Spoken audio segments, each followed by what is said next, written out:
og svo bara niður þessu.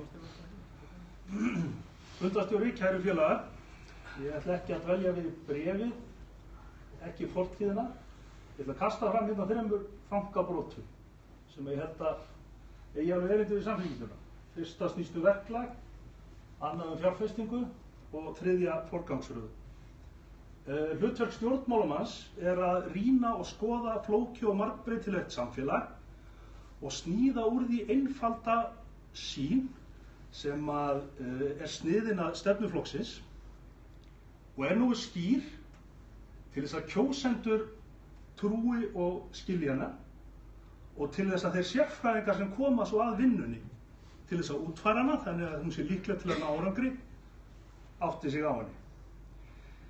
Ef að stjórnmálamaður, svo við tökum dæmi, ákveður almenningssamgöngur frá A til B, þá þarf hann að gefa upp ástæðuna fyrir því, hann þarf að nefna hvaða tilgangi hún þjóni, hann þarf hugsanlega að varpa upp einhverjum hugmyndum hvernig á að fjármagna hana, en hann á ekki að týna sér í útfærslu eins og hvernig vegirnir eru, hvernig skiltin eru eða ákveðs konar bílum á að aka.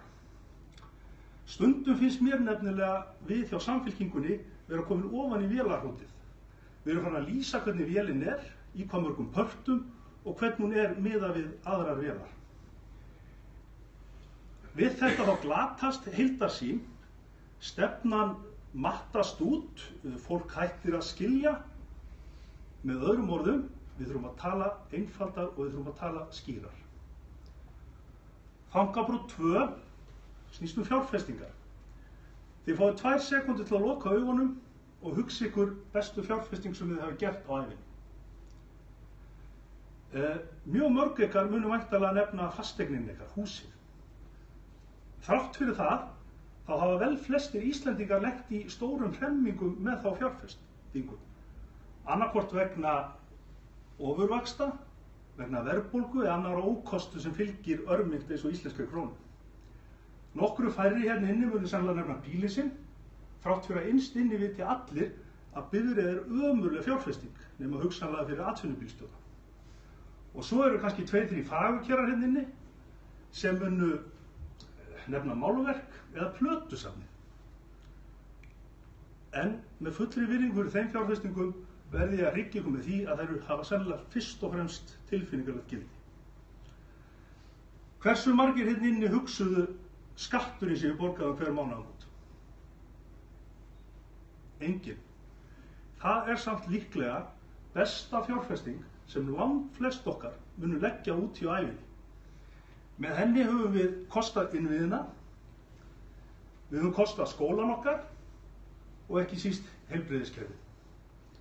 Og það undarlegt að Samfylkingin, jafnaðarmannaflokkur, hreykir sér ekki meira af því að hún vilji sterka samneyslu þar sem að hinir efnamennir borga og hinir fátækari njóti. Þessi maður var jarðsunginn hérna í síðustu viku, Stebbi Gull á Bautanum, þið þekkið hann öll. Hann kom oft til mín. Hann kom til mín fyrir 2 árum eftir að hann hafði gengist undir flókna aðgerð í Stokkhólmi. Og hann var að fá mig til þess að gefa í söfnun til styrkta sjúkrahúsinu á Akureyri. Og ég sagði, Stebbi, hvað að vesennast í þessu núna? Hverju ferð ekki heim og hvílir þig og nær kröftum? Og hann sagði, kona mín búin að vinna frekar illa launuð störf á sjúkrahúsi síðan að við kynntust. Hún alltaf borga alla sína skatta upp í topp. Ég hef hins vegar verið í þannig vinnu, ég hef haft rífandi tekjur, en ég hef getað valið að dálítið hvort ég borgaði skatt eða ekki. Þegar ég áttaði mig á því að mín aðgerð kostaði 38 milljónir, þá hét ég þess að meðan ég var á lífi, þá myndi ég leggja mitt af mörkum inn í samneyslu. Við ættum að hugsa þetta. Og að lokum, þá það forgangsröðinni. Þetta graf hérna sýnir í rauninni kostnað í Noregi á hvern einstakling eftir aldurskeiði. Við erum tiltölulega dýr í rekstri fram til 25 ára aldur. Þar á eftir kemur svona ódýrt skeið til 70 ára aldurs og verður mjög dýrt þar á eftir. Þetta graf sýnir mér að þeir eru fyrst og fremst 3 hópar sem við þurfum að einblína á. Það eru börnin, sjá til þess að allir hafi möguleika á tækifæri til menntunar og njóta sín. Það er gamla fólki sem er búið að skila sínu til samfélagsins og þarf á flókinni og dýrri heilbrigðisþjónustu að halda. En það er ekki síst þessi hópur hérna. Við skulum kalla hann bústólpa. Þetta eru einstaklingarnir sem eru upp úr 23-24 ára aldri að koma út á vinnumarkaðinn og munu bera uppi samfélagið okkar þangað til þau komast á ellilífi. Og það er útilokað að senda svoleiðis hópa af stað án þess að það sé vel nestaður.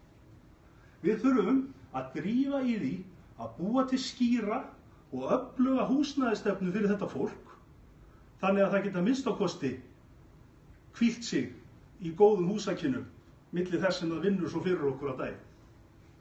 Og það væri líka ekki úr vegi að við myndum móta stefnu miklu meiri og minna tekjutengdar barnabætur til þess að auka kaupgetu þessa fólks.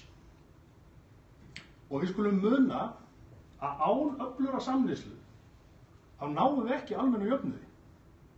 Og almennu jöfnuður er forsenda velferðar og velferðin held ég að sé grundvöllur þess að við getum kallað okkur siðlegt, nútímalegt þjóðfélag. Við þurfum auðvitað að huga að mörgu öðru líka. Við þurfum að stemma stigu við mismunum, við þurfum að vinna gegn fordómum, við þurfum að auka jafnrétti og við þurfum að koma okkur inn í heilbrigðara fjármálaumhverfi, helst með erlendri mynt. En við erum svo heppin að jafnaðarstefnan, hún er regnhlíf, náttúruleg regnhlíf yfir alla þessa málaflokka og svo marga og marga fleiri. Og hvað er nú betra veganesti til þess að ná eyrum kjósenda heldur en einmitt svona stefna? Takk.